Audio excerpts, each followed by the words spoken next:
ప్రేమకు ఒక పేరు పెడతాను, అది ఏమిటి అంటే వెలుగు. ప్రేమకు వెలుగు అనే పేరు పెడతాను. ఈరోజు ప్రేమ కలిగి ఉన్న వారందరూ కూడా వెలుగు సంబంధులు, ప్రేమ లేని వారందరూ కూడా చీకటి సంబంధులు. హల్లెలూయా. ఎవరంటారు? ప్రేమ కలిగి ఉన్న వారందరూ ఎవరి సంబంధులు? వెలుగు సంబంధులు. ప్రేమ లేని వారందరూ ఎవరి సంబంధులు అంటే చీకటి సంబంధులు. ఇప్పుడు అంధకారానికి అధిపతి ఎవరు అంటే కనుక అపవాది అయిన సాతాను. అంధకారానికి అధిపతి ఎవరు? అంధకారం అంటే చీకటి, చీకటికి అధిపతి ఎవరు? సాతాను. ఇక వెలుగుకు అధిపతి ఎవరు? దేవుడు. అంటే దేవుడు నజరేయుడైన యేసుక్రీస్తు ప్రభువారు. హల్లెలూయా. చూడండి, యోహాను సువార్త మొదటి అధ్యాయము, యోహాను సువార్త మొదటి అధ్యాయము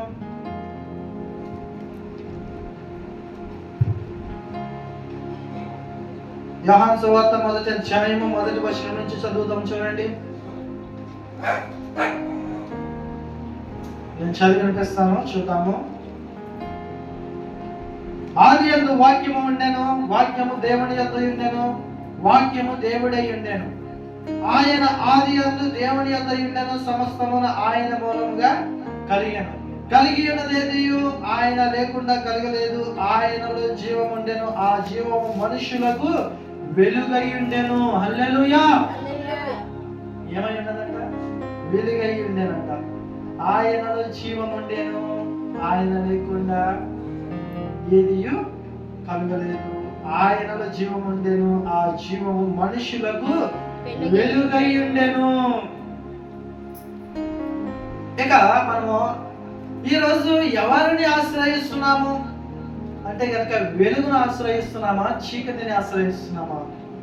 ఇక్కడ వెలుగు అంటే ఎవరు అంటే కనుక నజరేయుడైన యేసుక్రీస్తు ప్రభువారు. ఆయన గురించి ఇక్కడ చెప్పబడుతుంది. చూడండి, ఆది యందు వాక్యం ఉండేనంట.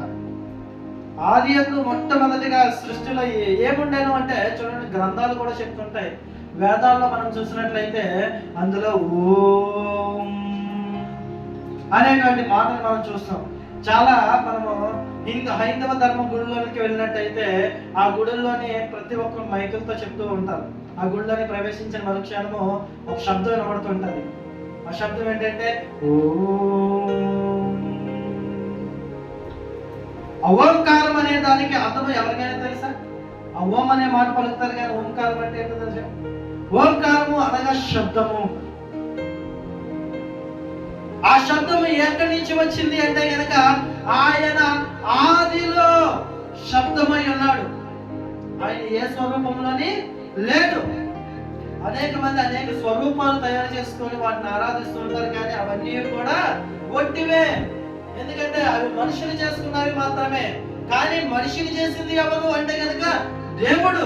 ఆ దేవుడు ఎవరు అంటే ఓంకారమై ఉన్నటువంటి దేవుడు. ఆ ఓంకారమై ఉన్న దేవుడు ఎవరు అంట? చూడండి, ఆది యందు వాక్యం ఉండెను, ఓంకారం ఉండెను, వాక్యము దేవుని యొద్ద ఉండెను, ఆ శబ్దము దేవుని యొద్ద ఉన్నది, వాక్యము దేవుడై ఉండెను. ఆ శబ్దమే ఎవరంట? ఇప్పుడు దేవుడు అంట. హల్లెలూయా. ఇప్పుడు ఓంకారం ఎవరు అంటే కనుక ఆత్మ రూపంలో ఉన్నటువంటి దేవుడు.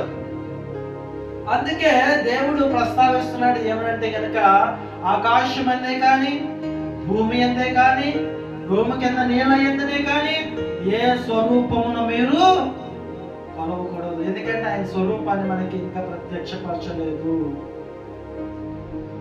హల్లెలూయా. ఆయన ప్రత్యక్షపరచబడినటువంటి స్వరూప్యము వెలుగై ఉన్నది.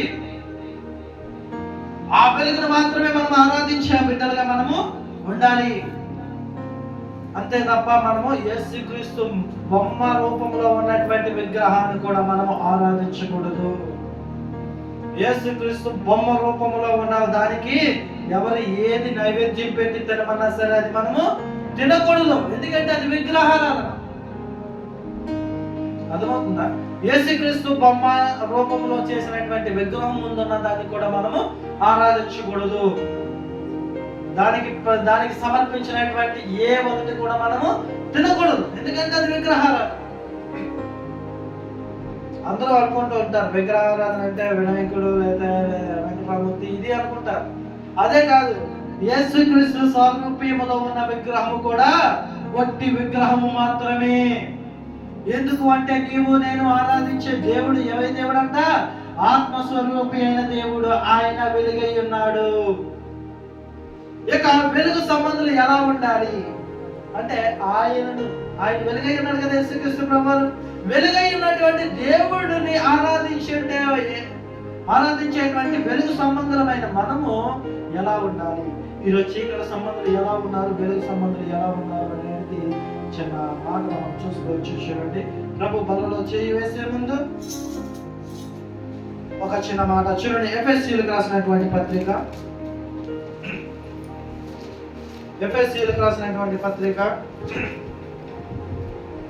5వ అధ్యాయము కొత్త నిబంధన నుంచి 175వ పేజీలో ఉంటుందండి. ఎఫెసీయులకు రాసిన పత్రిక 5వ అధ్యాయము మొదటి వచనం నుంచి చూద్దాం. మనము వెలుగు సంబంధులు ఎలా ఉంటారు. కావున మీరు ప్రియులైన పిల్లల వలె దేవుని పోలి నడుచుకొనిడి క్రీస్తు మిమ్మును ప్రేమించి పరిమళ వాసనగా ఉండుటకు మన కొరకు తన్ను తాను దేవునికి అర్పణముగా బలిగాను అప్పగించుకొనెను. అలాగుననే మీరును ప్రేమ కలిగి నడుచుకొనిడి. హల్లెలూయా. ఇక వెలుగు సంబంధులు ఎలా ఉండాలి అని చెప్పేసి ఈ రోజు ఇక్కడ మనకి ఆయన ప్రస్తావిస్తున్నారు. కావున మీరు ప్రియులైన పిల్లల వలె, వెలుగు సంబంధులు ప్రియులైన పిల్లల వలె దేవుని పోలి నడుచుకోవాలి. మీకు దేవుని పోలికలు చెప్పాను కదా, ప్రేమ, శాంతి, సమాధానము, సంతోషము, దీర్ఘశాంతము, విశ్వాసము, దయాళత్వము, మంచితనము, సాత్వికము, ఆశా నిగ్రహము. ఇవన్నీ కూడా ఏంటంట? దేవుడు గుణగణాలు. ఇవన్నీ ఆయన గుణం అనగుండేది. అవన్నీ దేవుని గుణగణాలు. వాటిని పోలి మనము నడుచుకోగలిగితే దేవుడి పిల్లలుగా మనము మార్చబడతామని చెప్పేసి వాక్యం తెలియజేయబడుతుంది. కావున మీరు ప్రియులైన పిల్లల వలె దేవుని పోలి నడుచుకోవాలి. ఇక రెండో మాట ఏమంటున్నారంట? క్రీస్తు మిమ్మల్ని ప్రేమించి పరిమళ వాసనగా ఉండుటకు మన కొరకు తను తాను దేవుని అర్పణ బలిగా అర్పించుకొనెను. హల్లెలూయా. ఇక్కడ గోడమైన సత్యం ఒకటి మీకు తెలియజేస్తాను. చూడండి, ఏంటి అంటే కనుక క్రీస్తు మనలను ప్రేమించి ఏం చేశాడంట? మనల్ని పరిమళ వాసనగా చేశాడంట. ఇక చాలా మంది చూడండి, గుడికి వెళ్ళినప్పుడు పువ్వులు అట్టుకొని వెళ్తూ ఉంటారు. పువ్వులు అట్టుకొని వెళ్తుంటారా? ఎత్తుకెళ్తారు. పువ్వులు అట్టుకొని వెళ్ళి ఆయనకి సమర్పిస్తారు. పువ్వులు ఒక విగ్రహం దగ్గరికి వెళ్ళి అక్కడికి వెళ్ళి ఆ పువ్వులను సమర్పించి, అయ్యా దేవా, ఇదిగో నేను పువ్వులను నీకు సమర్పిస్తున్నాను. ఈ పువ్వులు ఎలాగైతే సువాసన వెదజల్లుతాయో, ఈ పువ్వులు ఎలాగైతే మధురమైనటువంటి వాసనను ఇస్తాయో, అటు రీతిగా నా బ్రతుకును మార్చయ్యా అని చెప్పేసి మొక్కడానికి వెళ్తారు. విగ్రహాల దగ్గరికి వెళ్తారు. వెళ్ళినప్పుడు వాళ్ళు అక్కడ సమర్పిస్తారు. అవునా కదా? సమర్పించి వచ్చేస్తారు. మరి ఇది బ్రతుకులు సువాసనగా మార్చబడుతున్నాయి అంటారా? లేదు. ఎందుకు మార్చబడతా లేదు? ఎందుకంటే ఆయన మాట్లాడతా లేదు. ఆయన మాట్లాడితే ఈ సువాసనగా మార్చబడతారు. ఈ రోజు నజరేయుడైన యేసుక్రీస్తు ప్రభువు నాతో మాట్లాడారు. ఏమని? ఇదిగో నీ పాపములను, నీ తప్పులను నీ ఒప్పుకొని క్షమాపణ నా దగ్గర పొందుకోగలిగితే కనుక నేను నిన్ను పరిమళ వాసనగా మారుస్తానన్నాడు. హల్లెలూయా. అందుకే క్రైస్తవులు పువ్వులు సమర్పించరు. ఎందుకంటే క్రైస్తవుడే ఒక సువాసన కలిగినటువంటి పరిమళ పువ్వు కాబట్టి. హల్లెలూయా. పరిమళ వాసనగా ఉండుటకు మనల్ని పరిమళ వాసనగా చేసి ఉన్నాడు. ఈ రోజు క్రైస్తవుడిగా నువ్వు మార్చబడ్డావు, క్రైస్తవురాలుగా నువ్వు మార్చబడ్డావు అంటే అనేక మందికి నువ్వు ఎలా కనబడాలంట? సువాసనగా కనబడాలి. హల్లెలూయా. అన్యులు ఏం చేస్తారంటే వారికి తెలియదు కాబట్టి వాళ్ళు పట్టుకెళ్ళి పువ్వును సమర్పిస్తారు. కానీ ప్రతి క్రైస్తవుడు బ్రతుకు ఒక సువాసన పరిమళం కలిగినటువంటి పువ్వే. హల్లెలూయా. ఆ పువ్వు మార్చబడ్డావా ఈరోజు? అనేక మంది సాక్షిగా నిలబడతావు. ఒకవేళ నువ్వు సువాసనగా ఇంకా మార్చబడలేదు అనుకుంటే కనుక ఇదిగో ప్రభు బలలో చేయి వేసే కదా సువాసనగా నీవు మార్చబడాలి. అలా మార్చబడగలిగితేనే ఇదిగో నువ్వు పువ్వుగా మార్చబడాలంటే నీ స్థితిగతులు మారాలి. దేవుడి స్వరూపంలోనికి నువ్వు మార్చబడాలి. ఇక్కడ అదే అంటున్నాడు, పిల్లలు దేవుడు ప్రియులైన పిల్లల వలె దేవుడు పోలి నడుచుకోవాలి. అప్పుడే మనము సువాసనగా మార్చబడతాము. నీ బ్రతుకు మాదిరికరముగా ఉండాలి.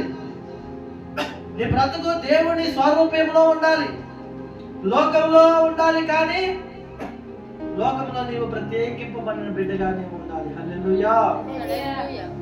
అందరూ గొడవడుతున్నారు కదా, నేను గొడవడితే బాగుంటుంది కదా అని చెప్పేసి అనుకుంటాయి కనుక అది నీకు ఏం తీసుకొచ్చి పెడుతుంది అంటే కీడుని తీసుకొచ్చి పెడుతుంది. ఒకవేళ వారు గొడవడుతున్నారా, నీవు దేవుడి బిడ్డవు కాబట్టి నువ్వు గొడవడకుండా ఏం చేయాలా?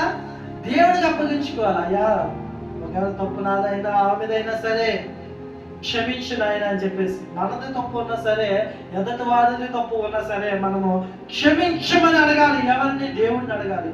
అయ్యా ఇదిగో ఆమెను క్షమించు, లేదా నాతో గొడవాడే వారిని క్షమించు, నన్ను క్షమించు అని చెప్పేసి మనము చెప్పగలిగే స్థితిని కలిగి ఉండాలి. అప్పుడు దేవుని స్వరూపంలోకి మనం మార్చబడతాము. హల్లెలూయా. అందుకే ఇక్కడ క్రీస్తు ఏం చేస్తారంట, తనను తాను బలిగా అర్పించుకున్నాడంట. ఇక రెండవది, చాలా మంది విగ్రహాలకి తీసుకెళ్లి బలి అర్పిస్తారు. అవునా కదంటారా? మన ఊర్లో ఉన్నటువంటి చూడండి, చాలా గుళ్ళకి మనం తీసుకెళ్లి మేకపోతుని బలి ఇస్తాం, లేకపోతే కోడిని బలిస్తాం. మన క్రైస్తవుడు ఎందుకు బలి ఇవ్వరు? ఎందుకు ఇవ్వకూడదు బలి? అది అంటే కనుక అక్కడికి వెళ్ళిన తర్వాత ఒక మేకపోతను, ఒక కోడిని, ఒక పక్షిని, దేనొక దాన్ని అయ్యా అమ్మా తల్లి నా పాపాలు క్షమించు అని చెప్పేసి మనం అంటూ ఉంటాం. అనేసి దాన్ని ఏం చేస్తాం, మళ్ళీ తీసుకొచ్చి మనం ఏం చేస్తాం, వండుకొని తినేస్తుంటాం. అన్నట్టు కదండి, ఖచ్చితంగా. కానీ యేసుక్రీస్తు ప్రభువారి దగ్గరికి వచ్చినప్పటికీ ఇక్కడ ఏమైందంటే ఆయన ఒక బలి అయి ఉన్నాడు. ఇంకా ప్రతి మనిషి సకలప్పుడు పుట్టబోయే వాళ్ళ కొరకు, పుట్టిన వాళ్ళ కొరకు, రాబోయే తరంలో పుట్టబోయే వాళ్ళ కొరకు కూడా ఒక్క బలి అయి ఉన్నాడు ఆయన. తెలుసా మీకు ఆ విషయం? ఆయన ఒక్క బలి అయి ఉన్నాడు. ఆ బలితోనే సర్వలోక మానవుల పాపములన్నీ కూడా కొట్టివేయబడ్డాయి. ఇక ఆ బలి అయిన తర్వాత ఆ రక్తంలో ఎప్పుడైతే మన పాపములు కడిగి వేయబడ్డాయో అప్పుడు మనం ఇంక ఏ బలి ఇవ్వాల్సిన పని లేదు. హల్లెలూయా. మనము విగ్రహములకు బలి ఇచ్చామనుకోండి, ఆ విగ్రహం ముందే బలి ఇచ్చినటువంటి పశువుని ఏం చేయాలంటే ఒక బలిపీఠమును మనం ఏర్పాటు చేసి ఆ యొక్క బలిపీఠం మీద దాన్ని సమర్పించేసి ఆ అగ్ని ధూపం వేసి దాన్ని మనము కాల్చివేయాలి. వాస్తవానికి బలి అంటే అది. కానీ చాలా మంది తెలియక దాన్ని తీసుకొచ్చి మళ్ళీ వండుతూ ఉంటారు. అందుకే క్రైస్తవులు ఏ విగ్రహం ముందు సమర్పించింది బలి ఇచ్చింది కూడా క్రైస్తవులు తనుకుంటారు. హల్లెలూయా. అది దీక్ష.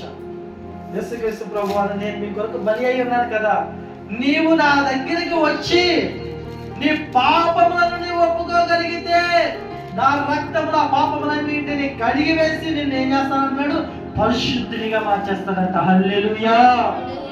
ఇక పరిశుద్ధినిగా నిన్ను మార్చేస్తాడంటే ఇంక నీలో ఏం లేనట్టు, పాపం అనేటువంటి బీజము లేనట్టే. ఎప్పుడైతే నీలో పాపము లేదో అప్పుడు నీలోనికి ఏమొస్తుందంట, ప్రేమ అనేది వస్తుంది. హల్లెలూయా. ఎప్పుడైతే నీలో పాపం అనేది లేదో ఇక నువ్వు సువాసన పరిమళ సువాసన ఫ్లవర్ గా మార్చబడతావు, పువ్వుగా. ఇంకా ఏమనుంది? ఇక ఇదంతా ఎందుకు చెప్తున్నాను అంటే కనుక దేవుడు సంబంధమైనటువంటి మనము, వెలుగు సంబంధమైనటువంటి మనము ఎలా ఉండాలో ఇది ప్రత్యేకంగా మనకి తెలియజేస్తూ ఉంటున్నాడు. ఇంకేంటంటే అదే అలాగే కాకుండా అలాగనే మీరును ప్రేమ కలిగి నడుచుకోండి. మనము ప్రేమ కలిగి నడుచుకోవాలి. ప్రేమ కలిగి ఎవరైతే నడుచుకుంటారో వారందరూ కూడా వెలుగు సంబంధమే. అంటే ప్రేమ కలిగినటువంటి వాళ్ళందరూ కూడా దేవుని సంబంధం. ఇక చీకటిలో ఉన్నవారి పరిస్థితి ఏంటి? మరి వెలుగులో ఉన్నవారు ప్రేమ కలిగి ఉంటున్నారు, సువాసనగా మార్చబడుతున్నారు, ఇదంతా మంచిదే. మరి చీకటిలో ఉన్నవారి పరిస్థితి, చీకటిలో ఉన్నవారు ఎలా ఉంటారో తెలిసింది. చీకటిలో ఉన్నవారు అంటే విగ్రహాలను ఆరాధించేవారు కాదు, చీకటిలో పాపము చేసేవారి గురించి. చూడండి, పాపము చేసేవారు నిత్యము భయపడతారు అన్నట్టు కదా. ఎవరికైనా తెలిసిపోద్దేమో నేను ఈ దొంగతనం చేస్తే, దొంగతనం చేసి నేను చేసిన దొంగతనం ఎవరికైనా తెలిసిపోద్దేమో అని అనుక్షణం ఏం చేస్తుంటాడు, భయపడుతూ ఉంటాడు. కానీ దొంగతనం చేయకుండా సొంతంగా సంపాదించుకోమనండి, వాడు ఎలా ఉంటాడు, ధైర్యం కలిగి ఉంటాడు.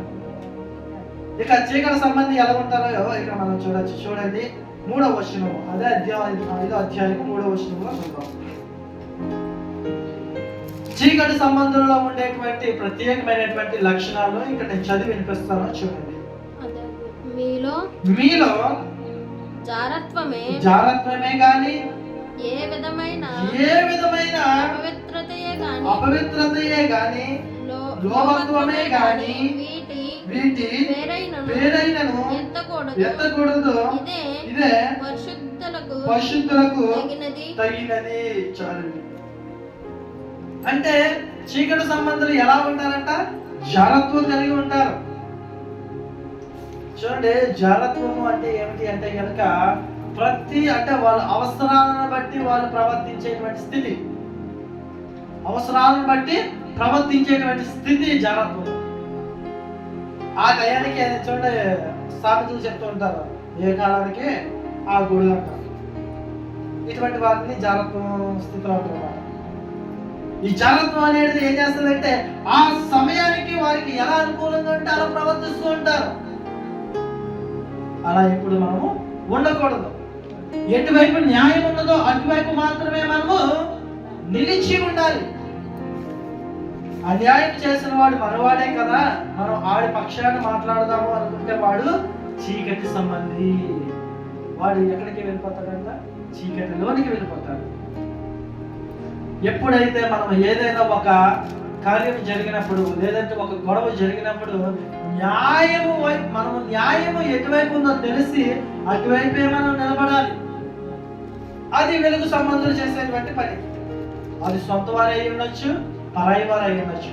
ఎటువైపు తప్పు ఉన్నదో అటువైపు మాత్రమే మనము తీర్పు తీర్చేవారుగా ఉండాలి. ఏదో తప్పు మనవాడు చేశాడు కదా, మనవాడే కదా, పర్వాలేదులే అని చెప్పేసి నువ్వు కొంచెం పంచుకునేటువంటి పరిస్థితుల్లోకి వెళ్ళిపోయావు అనుకోండి, తర్వాత మనం చీకటిలోకి వెళ్ళిపోయే పరిస్థితి. అంతేకాకుండా ఇంకేమన్నా, అపవిత్రమైనటువంటి కార్యములు చేసేవాడు చీకటి సంబంధి. వాడు కూడా భయపడుతూ ఉంటాడు. చాలా వరకు అపవిత్రమైన కార్యములు ఇప్పుడు జరుగుతూనే ఉంటున్నాయి. నువ్వు బహిరంగంగా గొప్పగా జీవించచ్చేమో, కానీ నీ రహస్యం ఉన్నటువంటి గదిలోనికి వెళ్ళి నువ్వు ఎలా బ్రతుకుతున్నావు జాగ్రత్త. అపవిత్రముగా నువ్వు బ్రతుకుచున్నావేమో. అపవిత్రముగా మనం బ్రతికితే గనక మన బ్రతుకు చీకటి బ్రతుకు అయిపోతుంది. మనం అందరి ముందు ఎలా ఉన్నామో చూడండి. చాలా మంది ఏం చేస్తుంటారంటే మనిషి ముందు ఒకలాగా, మనిషి వెనకాల ఒకలాగా మాట్లాడేటువంటి పరిస్థితులు కూడా మనము చూస్తుంటున్నాం. అలా ఎప్పుడు ఉండకూడదు. అలా ఉంటే గనక అది ఏమవుతుందంట, చీకటిలోనికి మనల్ని తీసుకొని వెళ్ళిపోతుంది. అలా ఉన్న వాళ్ళందరూ కూడా చీకటి సంబంధులు. అవి ఎప్పుడైతే అపవిత్రత లేదో, వారిలో జారత్వం లేదో, వారిలో లోభత్వం లేదో, అప్పుడు వారు ఎవరంట, పరిశుద్ధులుగా మార్చబడతారు. హల్లెలూయా. ఈరోజు పనులు చేయి వేసే ముందు నువ్వు పరిశుద్ధులుగా మార్చబడాలి అంటే ఒప్పుకోలు కలిగి ఉండాలి. ఇంతవరకు నువ్వు ఎలా జీవించావు, ఏ స్థితిని కలిగి నువ్వు జీవించావు, ఇప్పటి వరకు నీవు ఇంకా జారత్వంలోనే ఉన్నావా, అయితే నీ స్థితి మార్చుకో. ఇంకా నీవు అపవిత్రతలోనే ఉన్నావా, పాపం చేసేవాడిగా, పాపం చేసేదానిగా ఉన్నావా, అయితే నీ బ్రతుకు మార్చుకో. లోభత్వము అన్నిటికి లోబడిపోకు. నువ్వు అన్నిటికి లోబడుతున్నావా, జాగ్రత్త. ఈ లోకంలో ఉన్న దేనికి నీవు లోబడకూడదు. అపవాది క్రియలు అనేక విధాలుగా ఉంటాయి. పాపం అనేక విధాలుగా చిక్కులు పెడుతూ ఉంటుంది. అపవాది గర్జించు సింహం వలె ఎవరిని విరుద్దుతామా అని చెప్పేసి ఇటు అటు తిరుగులాడుతున్నదంట. జాగ్రత్త. దేనికి పడితే దానికి లోబడిపోతే బ్రతుకు చీకటి అంధకారం అయిపోతుంది. తర్వాత మన పరిస్థితి ఎప్పుడు కూడా లేవలేనటువంటి పరిస్థితుల్లో మనం వెళ్ళిపోతాం. కాబట్టి ప్రియ దేవుని పిల్లలారా, ఈరోజు ఇదిగో నీవు దేవుని స్వరూపంలోనికి మార్చబడగలిగితే దేవుడు నీ స్థితిగతులను మారుస్తానంటున్నాడు. హల్లెలూయా. అంతేకాకుండా ఇంకేమంటున్నాడు చూడండి, ఇక మనము దేవుని స్వరూపంలోనికి ఎప్పుడైతే మార్చబడ్డామో అప్పుడు మనం ఎలా ఉండాలంట? వెలుగు సంబంధులుగా ఉండాలంటే ఎలా ఉండాలంట? చూడు 4వ వచనము, కృతజ్ఞత వచనమే మీరు ఉచ్చరింపవలను గాని మీరు భూతులైనను పోగిరి మాటలైనను సరస్వతులైనను ఉచ్చరింపకూడదు, అవి మీకు తగవు. పరిశుద్ధులుగా మార్చబడాలి అంటే ఏం చేయాలంట? మనం ఎప్పుడు ఎల్లప్పుడూ కూడా కృతజ్ఞత వచనమే పలకాలంట. చూడండి, చాలా మంది గొడవ అయినప్పుడు అంటారు, ఈ నాశనం అయిపోవాలా, ఇది అయిపోవాలా, అది అయిపోవాలి, ఇది అయిపోవాలి అంటుంటారు చాలా మంది, అవునా కదా? అలాంటి వచనాలు ఎప్పుడు మనం పలకూడదు. పరిశుద్ధులుగా ఉన్నవారు, వెలుగు సంబంధులుగా ఉన్నవారు ఏం పలకాలంట? ఇదిగో నేను నన్ను తిరుగుతున్నావా అయినా సరే దేవుడిని దీవించాలా అని చెప్పేసి మనం పలకాలి. ఇదిగో అందరూ మంచిగా ఉండాలి, అందరూ బాగుండాలి అని మాత్రమే మనము పలుకువారిగా ఉండాలి. అప్పుడే నువ్వు వెలుగు సంబంధిగా మార్చబడతావు, అప్పుడే క్రీస్తు స్వరూపంలోకి నువ్వు మార్చబడతావు.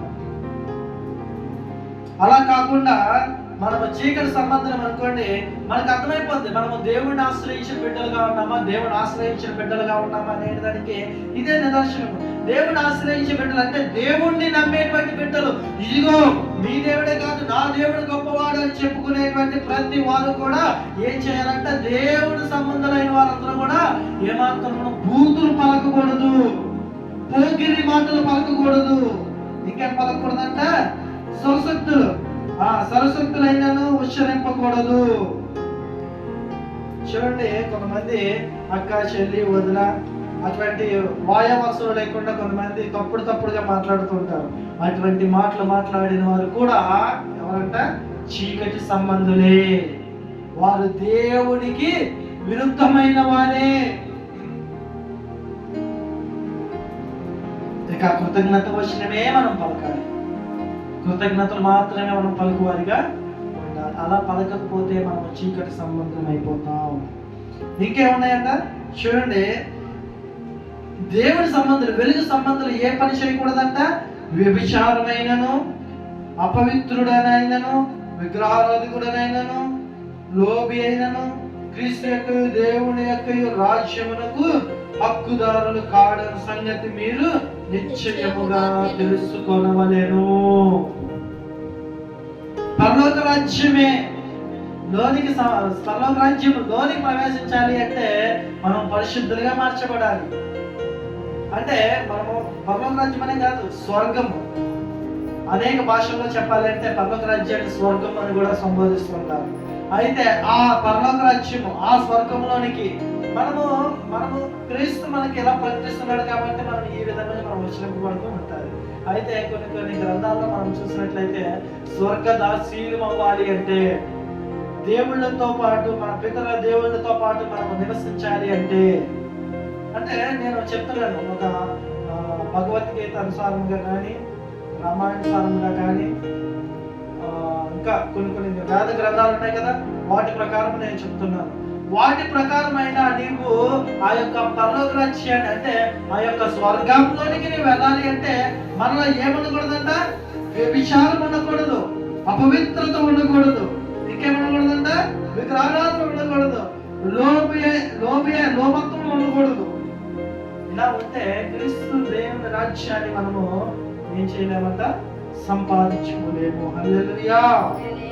ఇంకా చూడండి, ఆ కింద ఉంటుంది 6వ వచనం చదువుతాము. 6వ వచనము 5వ అధ్యాయం 6వ వచనం, వ్యర్థమైన మాటల వలన ఎవడునో మిమ్మల్ని మోసపరచనీయుడి. చూడండి, చాలా మంది మాట్లాడటం మొదలెట్టారంటే చూడండి, చాలా మంది బయట ఏం చేస్తారంటే కూర్చొని ఇంకా మాట్లాడుతూ వ్యర్థమైన మాటలు మాట్లాడేటువంటి సంభాషణలోకి వెళ్ళిపోతూ ఉంటారు. దానివల్ల ప్రయోజనం ఏమన్నా ఉంటుందా? అంటే ఉండదు. మనము ఖాళీగా ఉన్నప్పుడు ఏం చేయాలంటే దైవ ధ్యానం చేస్తూ ఉండాలి. హల్లెలూయా. దైవ ధ్యానం చేస్తూ ఉన్నాం అనుకోండి, దేవుడు మనకి అనేకమైనటువంటి విషయాన్ని బయలుపరుస్తూ ఉంటాడు. కానీ చాలా మంది ఏం చేస్తుంటారంటే గంటల తరబడి కూర్చొని మాట్లాడుతూ వ్యర్థమైన మాటలు మాట్లాడుకునేటువంటి భయంకరమైన సందర్భంలోనికి వెళ్ళిపోతుంటారు. ఇటు రీతిగా ఉంటే కనుక దేవుని రాజ్యాన్ని మనం స్వతంత్రించుకోలేము, ఆ ప్రేమను మనం పొందుకోలేము, వెలుగు సంబంధులుగా కూడా మనము మార్చబడలేము. అంతేకాకుండా మార్చబడలేకపోవడమే కాదు, చీకటి సంబంధులుగా మనము మార్చబడిపోతాం. అప్పుడు అపవాదికి మనం బానిసలమైపోతాం. కాబట్టి చాలా జాగ్రత్త కలిగి ఉండాలి. ఈ రోజు మనము ఎలా ఉండాలి అంటే కనుక ఖచ్చితంగా ఎలా ఉండాలి అనేది కనుక వెలుగు సంబంధులుగా మనం ఉండాలి. అలా మనం ఉండగలిగితే దేవుడి నిత్య జీవంలోనికి మనం ప్రవేశించగలుగుతాం. హల్లెలూయా. ఈరోజు ఆ ప్రేమను మనం కలిగి ఉండాలి. ఆ ప్రేమను మనం కలిగి లేకపోతే గనక మనకి ఏం కోల్పోతాము అని అంటే కనుక ఇదిగో ఆ నిత్య జీవమైనటువంటి పరలోక రాజ్యాన్ని మనము కోల్పోతాము. ఈరోజు నువ్వు ఎలా ఉన్నావు? నువ్వు ప్రశ్నించుకోగలిగితే నువ్వు వెలుగు సంబంధిగా ఉన్నావా, చీకటి సంబంధిగా ఉన్నావా? బలలో పాల్పొప్పులు పొందే ముందు ఒక్కసారి నువ్వు ప్రశ్నించుకోగలిగితే, ఒక మంచి తీర్మానంతో, అయ్యా ఇంతవరకు నేను ప్రేమ లేకుండా ఉన్నానేమో, నీ వెలుగు సంబంధిగా అంటే వెలుగు నీవై ఉన్నావు, నీ బిడ్డగా నేను లేనేమో అని చెప్పేసి నువ్వు ప్రశ్నించుకోగలిగితే కనుక ప్రభు నీతో మాట్లాడుతూ వస్తున్నాడు. ప్రభు బలలో చేయి వేసే ముందు అందరం కూడా ఒకసారి జ్ఞాపకం చేసుకుందాము. పరిశుద్ధ వాక్యము దేవుడు అందరి హృదయాలు స్థిరపరచును గాక. ఆమేన్.